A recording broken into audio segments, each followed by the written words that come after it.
Nosotros le dimos nombre al seminario a partir de un libro de Koselleck, ¿sí? De Reinhard Koselleck.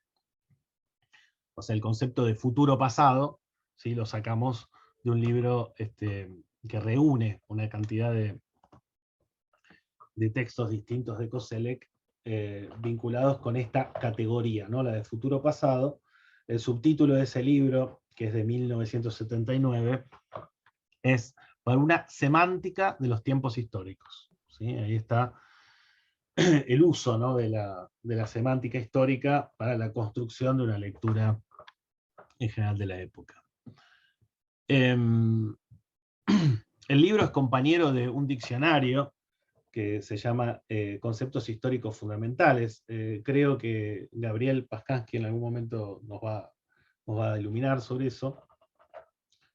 Geschichtliche Grundbegriffe, ¿no? Conceptos históricos fundamentales, que es una obra monumental editada por Otto Brunner, Werner Conze y el propio Koselleck, en la misma época de Futuro Pasado, ¿no? Y que también se apoya en la semántica histórica, y por eso es un diccionario, ¿sí? Para hacer historia conceptual de la época moderna. Bueno, el libro, como les decía, es una compilación, ¿no? de trabajos que tienen, eh, eh, digamos, como horizonte común la indagación del tiempo histórico. Es una categoría, digamos, de Koselleck, tiempo histórico como distinto del tiempo biológico, podríamos decir, sobre el tiempo natural, ¿no? En el periodo moderno. Es el tiempo que se diferencia del tiempo astronómico, que se puede medir por instrumentos astronómicos, como ya saben. Siempre es un tiempo percibido, experimentado por sujetos concretos, en momentos concretos, el tiempo histórico. Por eso, y acá lo cito a Koselleck, toma los materiales de textos en los que se discuten abierta o implícitamente experiencias respecto del tiempo. ¿Sí? Esos son los materiales. Trabaja con una cantidad de citas bastante grande, y son citas, ¿no? O sea, las extrae de los textos, no analiza textos, sino pequeños enunciados en los que aparece la cuestión del tiempo histórico. Y se pregunta cómo en esos textos las dimensiones temporales del pasado y del futuro se remiten, ¿no? Las unas a las otras, proponiendo explicaciones sobre la transformación del tiempo histórico en el periodo moderno. ¿Sí? Ese es el propósito de todos los textos, ¿no?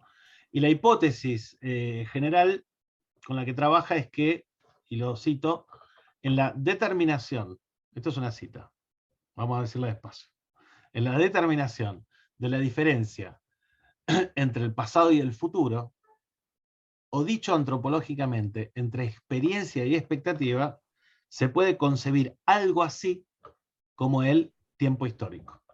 ¿Sí? Esa es la gran hipótesis, que hay que pensar siempre estas dos dimensiones, ¿no? Hay un capítulo entero del libro, que es el capítulo 14, que está dedicado a reflexionar teóricamente sobre este tema y sus categorías. ¿Sí? Es bien interesante.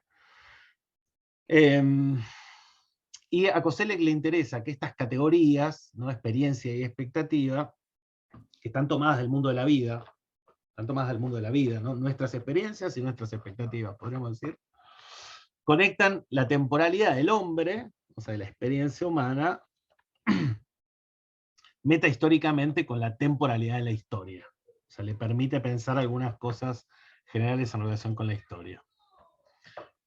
El tiempo histórico no es un tiempo, el tiempo histórico no es una determinación vacía, eso es lo que la expresión, no me salía. No es una determinación vacía de contenido, sino una magnitud cambiante en la historia. O sea, es una magnitud que cambia en la historia, ¿sí?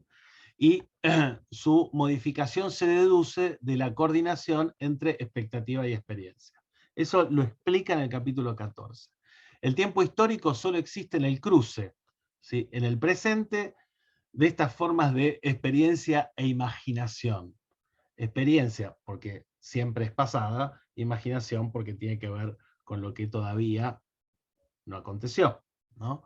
Entonces la experiencia es el pasado presente. ¿Sí? Es el pasado presente, porque lo concebimos como un contenido de nuestra conciencia, ¿no? Y la expectativa es futuro hecho presente. ¿Sí? Entonces la pregunta es cómo eso ocurre, cómo eso se hace. No son, dice, conceptos simétricos, obviamente, digamos, porque tienen distinto estatuto, ¿sí? Ontológico, podríamos decir. Obviamente, el pasado, dice, dice algo así, ¿no? Tiende a reunirse, ¿no? Nuestras experiencias empiezan a concebirse en bloque, ¿sí? Mientras que, si bien nosotros podemos recuperar algo de la expectativa pasada, ya no vamos a recuperar nunca lo que era una expectativa en determinado momento. Eso no va a pasar, porque la expectativa no equivale a lo que ocurre después, jamás, digamos, ¿no? Entonces, ahí es donde está el tema de la asimetría, digamos, entre las dos experiencias, que sin embargo, todo el tiempo se remiten entre sí, digamos, ¿no? Experiencia. Él utiliza metáforas, dice, porque es necesario metaforizar. Entonces habla de espacio de experiencia y horizonte de expectativa. ¿Sí? Usa el espacio para esta acumulación del pasado en las conciencias y en la historia, ¿sí? Y horizonte, ¿sí? En relación con aquello que uno anticipa, uno prevé, digamos, ¿no? Uno piensa que va a venir.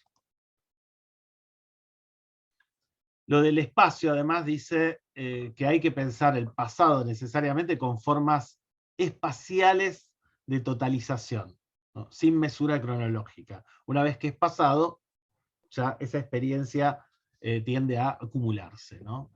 Y por el otro lado, el horizonte, ¿no? Permite dar cuenta de la apertura, ¿sí?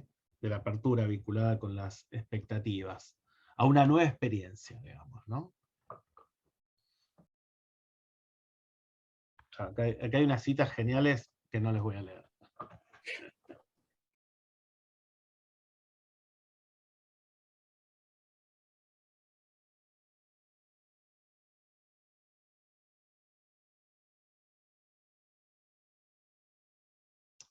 Una tesis, ¿sí? Que sí me parece importante, que es que en la época moderna, de acuerdo con lo que propone Koselleck, va aumentando progresivamente la diferencia entre experiencia y expectativa. Va aumentando progresivamente la diferencia entre experiencia y expectativa. O más exactamente, lo cito, solo se puede concebir la modernidad como un tiempo nuevo desde que las expectativas se han ido alejando cada vez más de las experiencias realizadas, ¿no? Bueno, y cita ciertos acontecimientos que se enfatizan en el siglo XIX para demostrar esto, ¿no? La creciente movilización del mundo de la política, las revoluciones podríamos decir, ¿no? Bueno, los movimientos imperialistas, ¿no? Desde la colonización de ultramar en adelante, ¿no? La sucesión de inventos técnicos desde los principios de la modernidad y obviamente mucho más en el siglo XIX. Y entonces dice, todo esto contribuye a ampliar la brecha entre experiencias y expectativas. ¿Qué significa esto? Que las expectativas ya no están predeterminadas o no aparecen predeterminadas por las experiencias, ¿sí?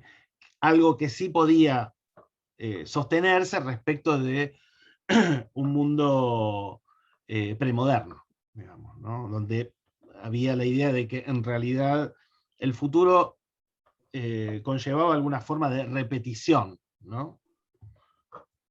Entonces dice, esto cambia efectivamente con la modernidad y es lo que permite hablar de modernidad. Nosotros le dejamos un artículo de Futuro Pasado que se llama Futuro Pasado del comienzo de la modernidad, que es un texto que llega hasta el siglo XIX y se detiene ahí, digamos, ¿no? Entonces explica una serie de transformaciones en relación al tiempo histórico, ¿sí? Que son las que nos permiten comprender el sustrato, ¿sí? Del futuro en el siglo XIX.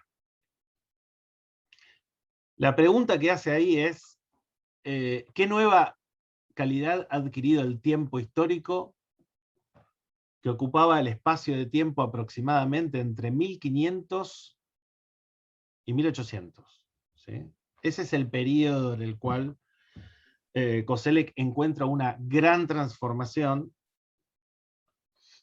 en relación a la temporalidad. La respuesta tentativa es esta.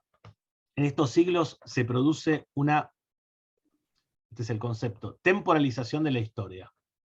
Temporalización de la historia, en cuyo final se encuentra aquel tipo peculiar de aceleración, una de las palabras clave, que caracteriza a nuestros modernos. ¿Sí? Esa es la hipótesis.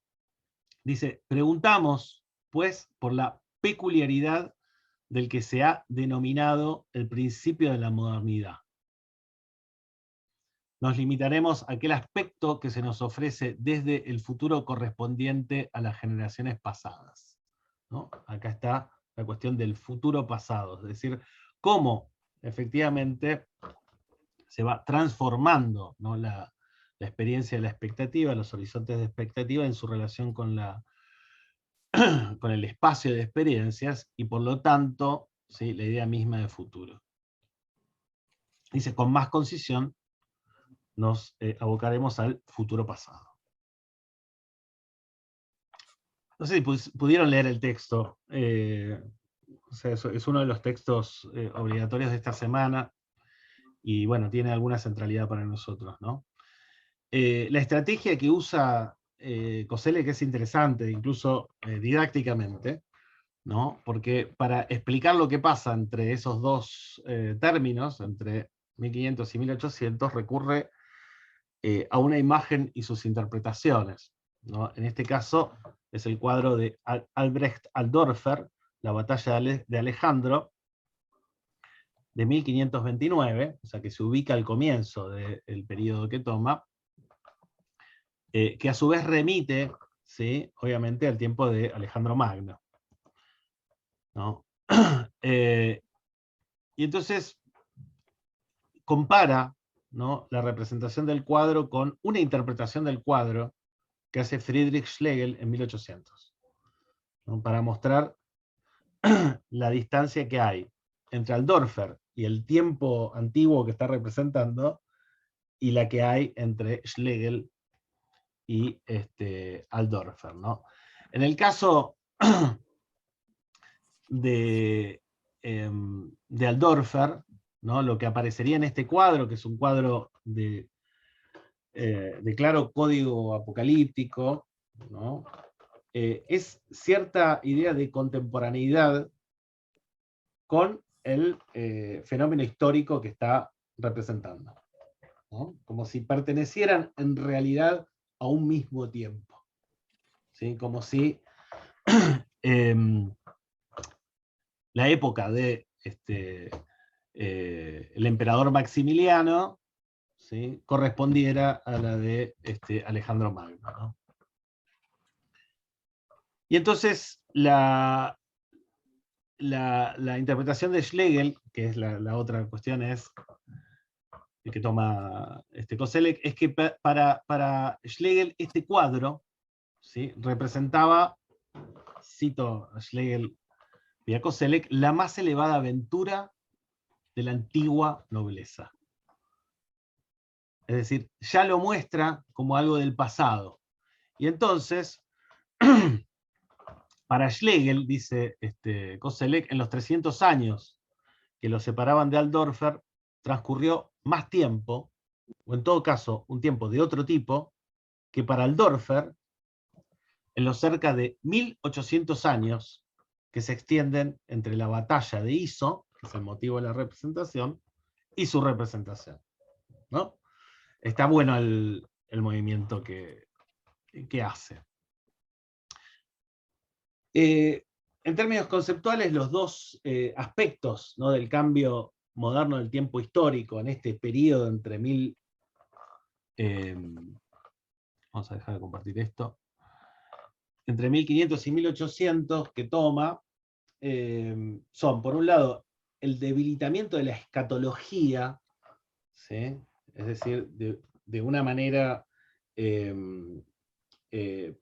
de concebir, digamos, el futuro a partir de los esquemas de la religión y el fin de los tiempos, y el surgimiento de nuevas perspectivas de futuro, ¿sí?